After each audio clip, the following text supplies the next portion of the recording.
આરોગ્ય મંત્રી ઋષિકેશભાઈ પટેલના વરદ હસ્તે ત્રાંસવાડ ગ્રામ પંચાયત ઘરનું લોકાર્પણ કરવામાં આવ્યું.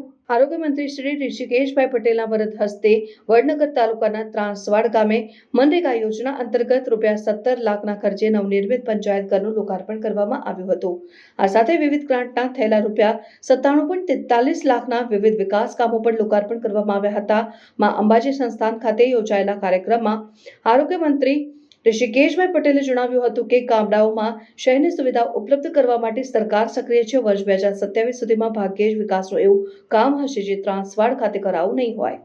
આ તકે મંત્રીએ વધુમાં જણાવ્યું હતું કે છેવાડાના અને ગ્રામ્ય સ્તરના ગામોમાં નાગરિકોની પ્રાથમિક અને માળખાકીય સુવિધાઓ પૂર્ણ કરવા માટે સરકાર સંકલ્પબદ્ધ છે. તેમણે ગામની વિકાસની વાતો રજૂ કરીને અગ્રણીઓના વિકાસ કામોમાં પ્રયત્નોને બિરદાવ્યા હતા. તેમજ આ ગામમાં વધારે સંગઠન અને સહકારથી વિકાસ થયો છે તે બાબતે પણ સૌને ધન્યવાદ અર્પણ કર્યા હતા.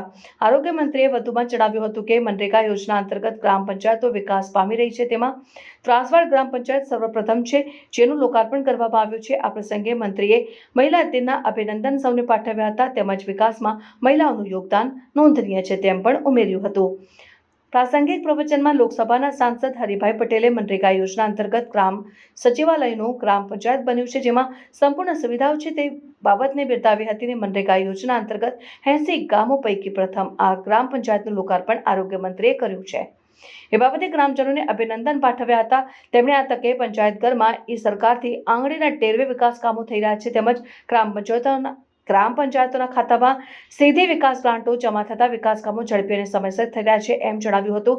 સરકાર વિકાસના મંત્રને સાર્થક કરી રહી છે. વડાપ્રધાન નરેન્દ્રભાઈ અને મુખ્યમંત્રીના માર્ગદર્શન હેઠળ વિવિધ વિકાસ કામો થઈ રહ્યા છે જે સૌ માટે મહત્વપૂર્ણ છે. જળ સંચયની કામગીરી આવનારી પેઢી માટે મહત્વપૂર્ણ બનશે અને સરકારના વિકાસમાં આપણા સૌનું કામ રામની ખિસકોલી જેવું છે તેમ તેમણે આ તકે જણાવ્યું હતું.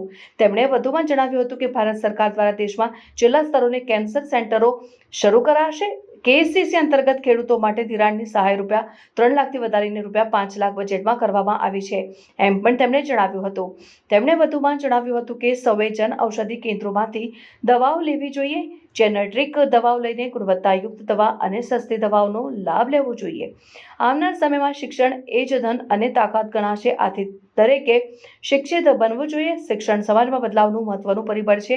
આ પ્રસંગે ઊંઝાના ધારાસભ્ય કિરીટભાઈ પટેલે જણાવ્યું કે સરકાર દ્વારા સાર્વત્રિક વિકાસ થઈ રહ્યો છે તેમજ જિલ્લામાં મનરેગા યોજના અંતર્ગત આ પ્રથમ ગ્રામ પંચાયત છે જેનું લોકાર્પણ સર્વપ્રથમ કરવામાં આવ્યું છે. આ તકે પૂર્વ સરપંચ અને ગામના અગ્રણી ગોપાલભાઈ પટેલનું મંત્રીના વરદ હસ્તે પ્રમાણપત્ર આપીને તેમની કામગીરીને બિરદાવવામાં આવી હતી.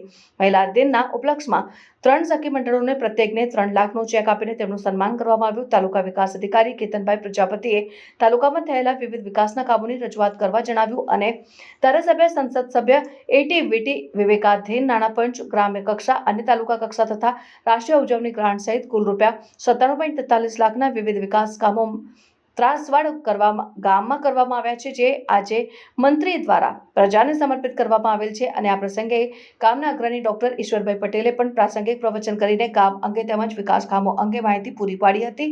સ્થાનિકો દ્વારા મહાનુભાવનો સ્નેહ તથા ભાવભર્યા આવકાર કરવામાં આવ્યો. આ પ્રસંગે સર્વશ્રી જિલ્લા પંચાયત પ્રમુખ તૃષાબેન પટેલ, તાલુકા પંચાયત પ્રમુખ ભારતીબેન પટેલ, જિલ્લા પંચાયત જિલ્લા મહિલા બાળ કલ્યાણ સમિતિના ચેરમેન સજ્જનબેન ઠાકોર, તાલુકા પંચાયત સદસ્ય ભારતીબેન નાઈ અને નાયબ કલેક્ટર અને ઇન્ચાર્જ જિલ્લા ગ્રામ વિકાસ એજન્સી નિયામક હર્ષનિધિબેન શાહ, તાલુકા વિકાસ અધિકારી કેતનભાઈ પ્રજાપતિ, મામલતદાર રાઠોડ, તાલુકા આરોગ્ય અધિકારી ચંદ્રકાંતભાઈ કડિયા અને ગ્રામ અગ્રણીઓ વિષ્ણુભાઈ પટેલ, વહીવટદાર પંકજભાઈ રાવલ, તલાટી ચૌધરી કાંતિભાઈ ગોપાલ પટેલ સહિતના અગ્રણી સર્વશ્રીઓ અને ગ્રામજનો મોટી સંખ્યામાં ઉપસ્થિત રહ્યા હતા.